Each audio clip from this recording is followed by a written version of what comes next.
Hello everyone, my name is Noah and welcome to this Stet Studio video. Today we're going to be setting up my bullet journal for April.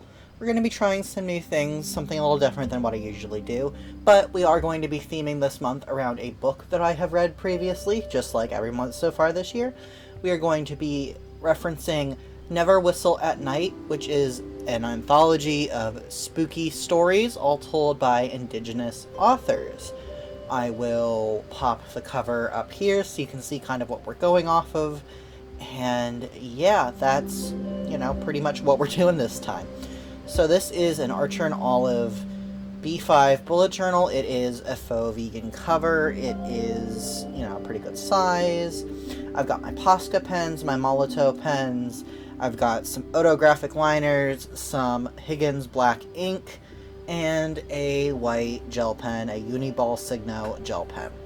All the links to all of my supplies will be down below, as well as any references I use will be down below in the Pinterest board link to my inspiration for my bullet journal for this year. I'm going to open the book up. Like I said, every month we reference a different book. January was The Witch's Heart by Genevieve Gordenchek.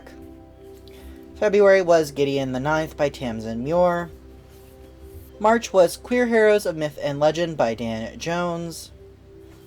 And April, like I said, will be Never Whistle at Night, which was edited by Shane Hawk and Theodore C. Van Alst Jr. With all of that in mind, I think we're gonna get started. Like I said, in terms of technique, I decided to try something different to match the spooky air of the stories being told in the anthology, as well as the cover being primarily black in color, and just the thought of being in the woods at night, looking outside and it's all dark. I decided to use the black ink that I shared with you to cover the pages. I could have used black paper perhaps. I've done that before in my reading journal last year, but I decided rather than trying to cover every page with black paper, I was just going to sort of paint the color on. And I used ink because I didn't think it would soak into the page quite as much. And then I tried to use my gel pen to write in April, and I was planning to also use it for all of the writing in this bullet journal, but found that it really just did not want to work on this sort of almost plasticky surface of the ink. So I switched over to my Posca pens. For this title area, I used my bullet nib, the 0.9 to 1.3 millimeters. I'm not sure why it's a range, but that's what it says. So I added in the month and the editors of the anthology. And for the bigger font where you see the title, and you'll see that more throughout the spread, I actually just did a sort of negative space. I ended up being unhappy with some of the things on the cover, so I just painted over it with more ink, which is a really nice sort of convenience to this style of doing things, which you'll see me do a few more times. I went back in and fixed things so the bottom part of listing who the editors was a little bit more centered. I thickened up the word April just so it looked a little less of a mess. And I really discovered as I went that even though the ink was completely dry, the Posca pens sort of picked it up and smeared it, and that was an issue I contended with. And I did go back in and add in the detail again, and I kind of ended up making the top of it really thick. And I was planning on trimming it back down using the ink to cover up the excess, but I never did, and honestly, once I had the whole page finished with the sort of doodles and border you'll see, it looked fine. I wasn't worried about it. So I ended up putting in the lighter blue around the edges and just adding in more colors. I don't have that many Posca pens, so I really just used all of the bright colored Posca pens I own, which is not many, but I felt like it sort of brought in the colors from the cover without exactly copying the cover, and it was definitely simpler for me than trying to draw a bunch of animals. And that cover is so beautiful that if I were to really try and emulate it quite a bit, I would have been here for like a day straight trying to come up with something that would have made me happy. So just creating a border with doodles felt like a good way to bring those colors in and create a sort of similar, maybe aesthetic, I suppose. I was going to say vibe, but maybe not vibe, aesthetic. I will say, as much as I'm glad I did add the green underneath the word whistle, it does look a little bit like Stranger Things. It kind of has the Stranger Things title screen vibe, but it's okay. I'm happy with it. I think it looks, relatively speaking, pretty nice.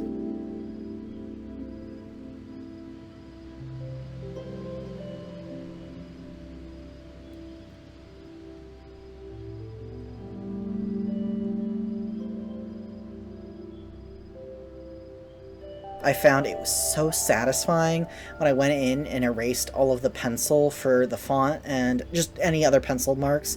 It made everything look so neat and clean. And then I started working on the monthly calendar, I started painting in the ink, and then I realized, you guys don't need to see this. You saw me do it for the cover. You really don't need to watch me do this whole thing, so I did that off camera. I find sometimes I need to be a little more aware of the fact that certain techniques and things that I'm doing are really repetitive to watch, so I really don't need to show it to you every single time.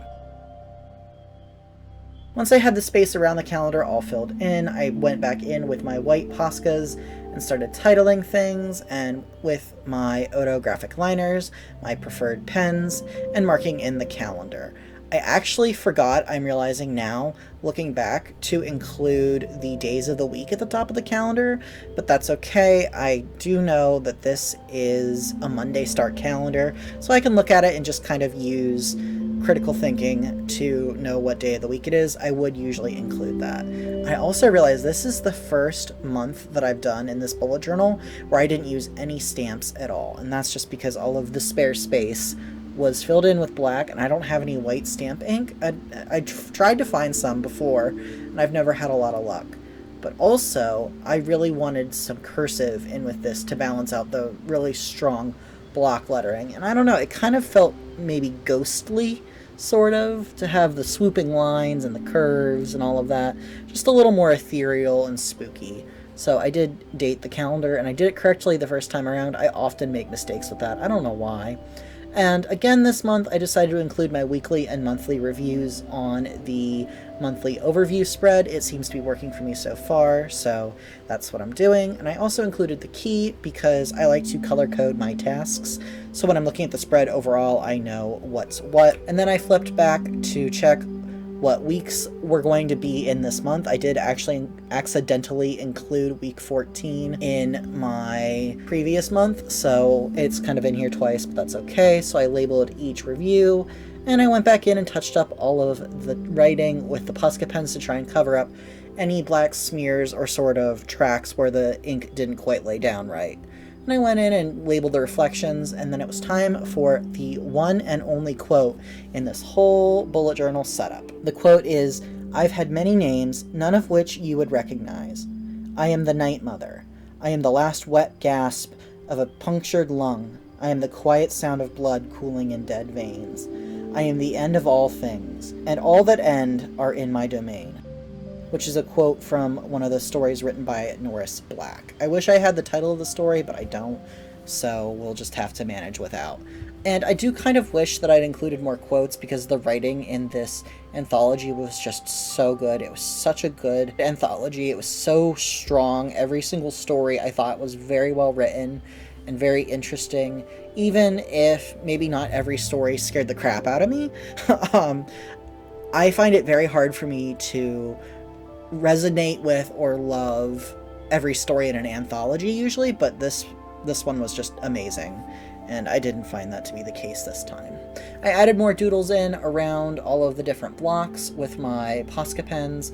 I wasn't originally planning on doing this, but I decided that it would just be nice to bring some color in and just kind of tie that in from the front page.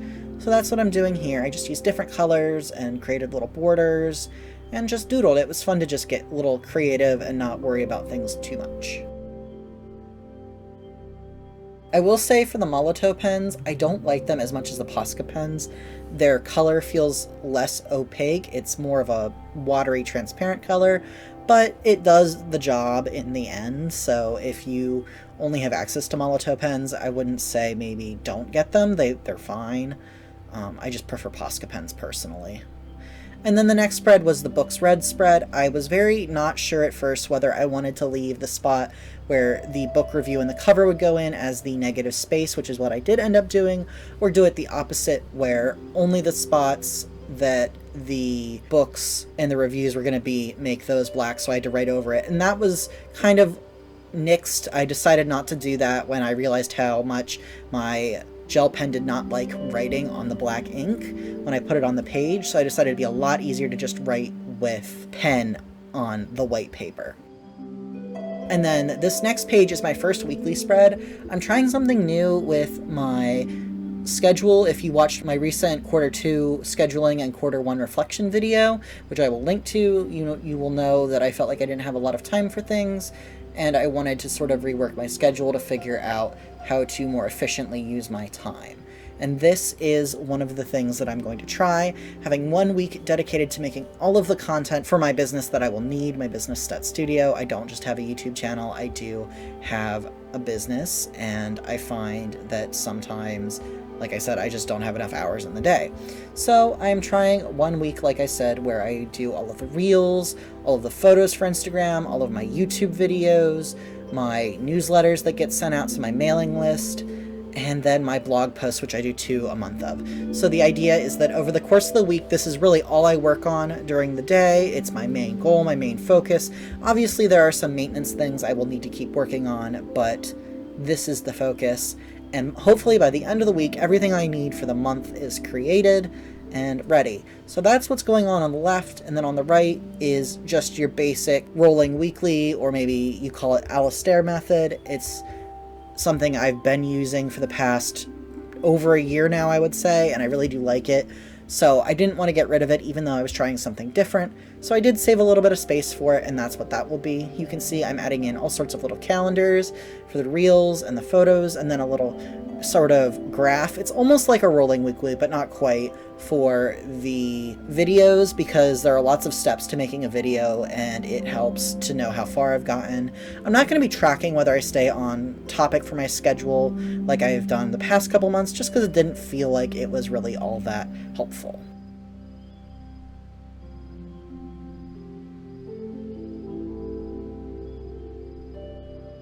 You can see I'm adding the days of the week at the top, along with the word task list. I accidentally added that on the left, even though I didn't need it, so I had to cover it up. But that is really all the heading I need for the rolling weekly. And I went back in and re-added the title Content Week. I'm really not sure how this is going to work. I'm kind of hesitant, but I mean, April seemed as good a month as any to try it. I might as well try it instead of just waiting, because to me that feels silly to stick with something I know makes me not quite satisfied, rather than trying something new that might not work, but it might also work. And then I added in my lines where I put every other column and every other row, and it really makes things easier to follow. And at the bottom you can see a little weekly calendar, which is something I include on every week, you will see. And these are my regular weekly spreads for the rest of the month, and I have week written out in that sort of block font from the cover, and then the number of the week with my cursive. And for the letters that touch the top, I did just kind of add the lines in with a pen, the top of the words. And I'm going to actually have 2 rolling weeklies on each page.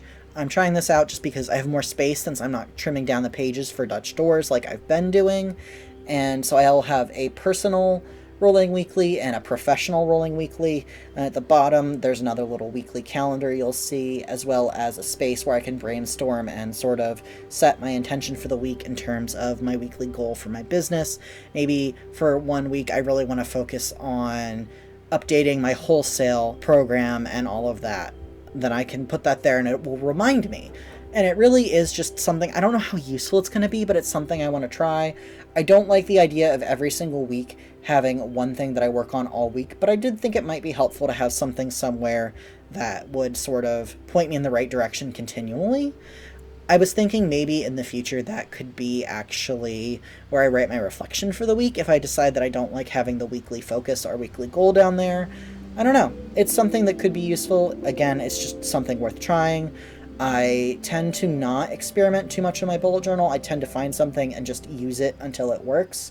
But then once it doesn't work, I am willing to experiment. So I don't experiment for the sake of experimenting, which isn't necessarily a bad thing, but I do also think that can be really fun. So if you would rather just experiment all the time, you don't need a reason to try something new. So go for it.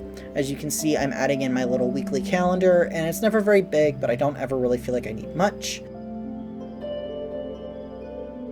And here we are at the end. The flip through already. This one's a quick one this week. We have the cover, we have the monthly spread. I really like it. I feel like it works well. I love the negative space this month. This was really fun to try out. It did take a while to put all of it in, but using a larger brush helped, and it's something fun and different. So we have the books read spread, the content week or week 14. I like the way this spread looks. I think it really turned out nice and aesthetic, I guess. Then we have the other 3 weeks. I really only filmed the first 2 since that I was kind of working on them at the same time. I find that since it's the same thing over and over again, you don't really need to film every single one, since you get the idea of what's going on with the first one. So yeah, that's my April setup. Thank you so much for watching. Be sure to comment down below. Let me know what you've been reading. Have you read this book? Have you enjoyed it? What should I read? What are you doing for April in your bullet journal? And yeah, be sure to, like I said, leave a comment, ring the bell so you know when I'm putting out another video, and be sure to subscribe. Like the video if you liked it, dislike the video if you didn't like it, but if you didn't like it, why are you still here? Do something that's fun for you. Thank you so much for spending some time with me in the Stet Studio today. Bye!